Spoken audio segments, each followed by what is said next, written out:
This is Todd Hudgel from MarineMax at Panama City Beach, and this is the Boston Whaler 27 dual console known as the Vantage. Fantastic multi-purpose boat. This boat is built to cruise with features like this unique convertible portside seating, which gives you lots of options for lots of different people and purposes. It's got comfortable bow seating with lots of cup holders here, here, here. It's also got charging ports for your devices.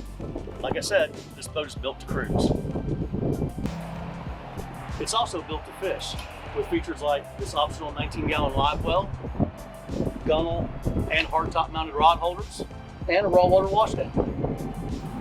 This boat is ready for water sports with tons of power from the Mercury V8 250 horsepower engines and the hardtop mounted water sports attachment point and big swim platforms to make it easy to get on and off the boat. Come to MarineMax at Panama City Beach. Check out this multifunctional masterpiece of a boat for yourself.